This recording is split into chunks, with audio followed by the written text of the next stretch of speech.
What is the curse of Cham? As a Muslim and also a black African, I would like to share with us what the Jewish community or what the Jewish people think about us, the black people.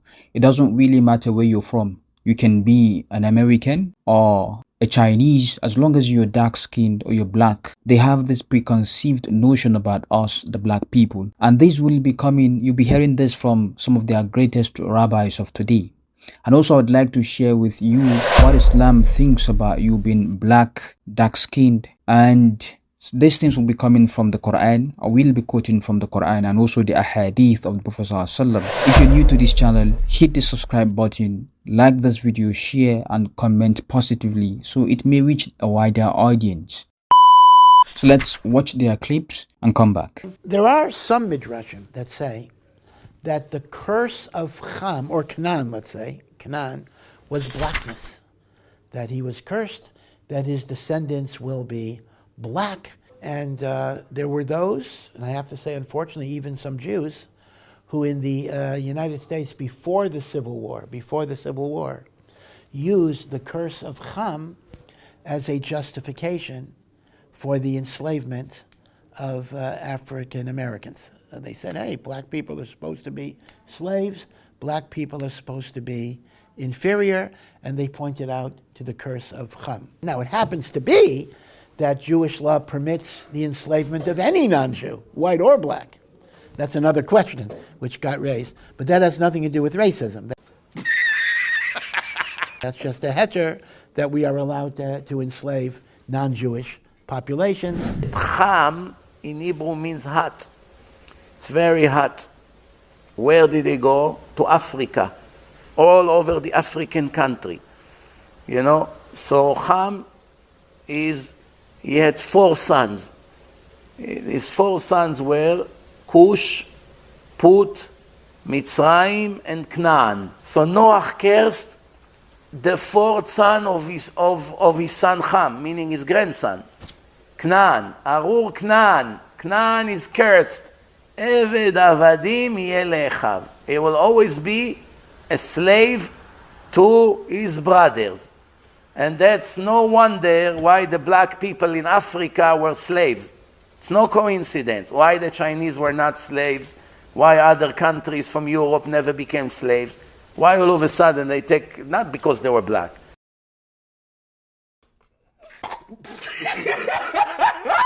Because the people that came from Africa, they actually came from this Canaan and from Cham.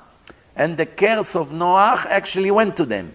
It is obvious that they believe that we black people are cursed. We are from the descendant of Shem, or whatever the name is. And we are cursed by the Prophet Noah alayhi salam. May Allah be pleased with him. But I believe that this is totally untrue. And they think this is found within their scriptures, whatever the case is. But then this is what Islam thinks about you. Starting with the Quran, Allah subhanahu wa ta'ala said, Ya ayyuhan nasu inna khalaqnakum min dhakarin wa untha wa ja'alnakum shu'uban wa qabaila lita'arafu. O mankind, indeed we have created you from male and female and made you peoples and tribes. Allah subhanahu wa ta'ala said peoples and tribe. You can be an African, a Chinese, a Caucasian, an Asian, an American, a Frenchman, it doesn't really matter. And also Allah has made us into tribes, different tribes, that you may know one another. This is one of the reasons why Allah subhanahu wa ta'ala made us this way. So we may know one another. He's Caucasian, he's Chinese, he's African.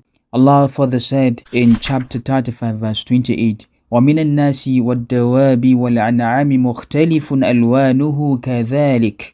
And among people and moving creatures and grazing livestock are various colors similarly. In other words, you would see livestock, you would see moving creatures of different colors, and they never think that this is different from this other one. They all believe that they are one and the same. For example, cow, we have black cow, we have red cow, we have white cow, we have some that are mixed colors, and this is similar to humans. We have black, brown, dark skinned, white, red, regardless the color, we are all humans. This is what the verse is pointing to. And Allah further said the reason why this is so in Quran 30 verse 22. وَمِنْ آيَاتِهِ خَلْقُ السَّمَاوَاتِ وَالْأَرْضِ وَاخْتِلَافُ أَلْسِنَتِكُمْ وَأَلْوَانِكُمْ إِنَّ فِي ذَلِكَ لَآيَاتٍ لِلْعَالَمِينَ. And of his signs is the creation of the heavens and the earth, and the diversity of your languages. Subhanallah. The diversity of your languages. And your colors, subhanallah, underline this, and your colors.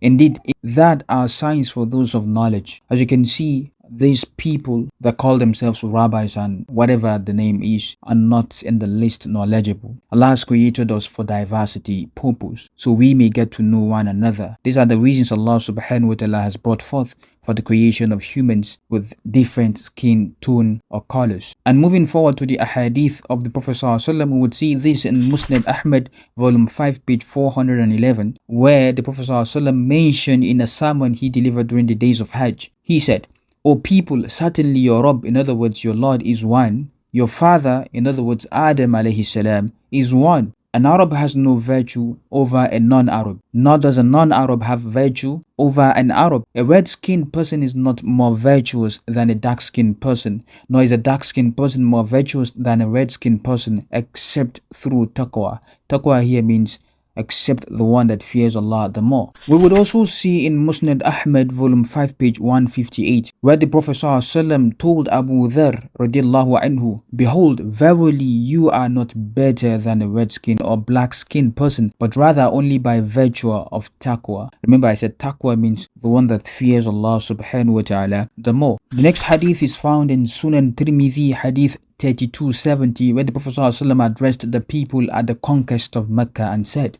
"O mankind, indeed Allah has done away with the haughtiness of the days of ignorance and its vain boasting of one's ancestry. Mankind is of two types: the pious, upright one, honorable in the sight of Allah, and the immoral, sinful one, worthless in the sight of Allah. All mankind are the children of Adam, and Allah created Adam from sand." Allah Ta'ala states, "O mankind, we created you from a single pair of male and a female, and made you into nations and tribes so that you may get to know one another, or you may get to know each other. Surely the noblest among you in the sight of Allah is the most righteous. Allah is knowledgeable, all aware." And next is found in Sahih Muslim Hadith 2564. Here, Sayyidina Abu Hurairah radiallahu anhu reports that the Prophet ﷺ said, "Verily Allah does not look at your appearance or wealth, but rather He looks at your hearts and actions." Appearance here could mean either you're short or you're fat or you're tall or you're dark skinned or you're brown skinned or you're white or you're red. It doesn't really matter to Allah subhanahu wa ta'ala. After all, Allah subhanahu wa ta'ala said, خَلَقَ السَّمَاوَاتِ وَالْأَرْضَ بِالْحَقِّ وَصَوَّرَكُمْ فَأَحْسَنَ صُوَرَكُمْ وَإِلَيْهِ الْمَصِيرُ. He created the heavens and the earth in truth and formed you and perfected your forms. So this doesn't really matter to Allah subhanahu wa ta'ala. You're black, you're white, you're red, you're brown. It doesn't really matter to Allah subhanahu wa ta'ala. What matters to Him is your heart and the actions you've put forward. And I would like to conclude this with a story found in Tafsir al-Tabari. A dark-skinned person once came to Sa'id ibn al-Musayyib rahimahullah asking for something. Sa'id rahimahullah told him, "You being dark-skinned should not be a cause of grief. Don't be scared. Don't be distressed because you're dark-skinned or you're black. For certainly 3 dark-skinned men, African men, were among the best of people. Bilal radiallahu anh, the mu'adhin of the Prophet ﷺ, the one who called to prayer. Mihja, the freed slave of Sayyidina Umar radiallahu anh, and Luqman al-Hakim. A chapter was named after him in the glorious Quran. Allah subhanahu wa ta'ala called him Luqman the wise. He said to be a black man. So do what you may with this information. I'm just here to educate you, so you may know where you belong or where you stand before a particular kind of people. I don't say they all hold this belief, but then some of their greatest teachers are teaching these things, and so many of them believe these things. They believe they are better than you. They believe you should be enslaved, and they believe you're not fully a human. With this I say Assalamu alaikum wa rahmatullahi wa barakatuh. I remain your brother Abdul. Catch you in the next one. And that's no wonder why the black people in Africa were slaves. It's no coincidence why the Chinese were not slaves, why other countries from Europe never became slaves.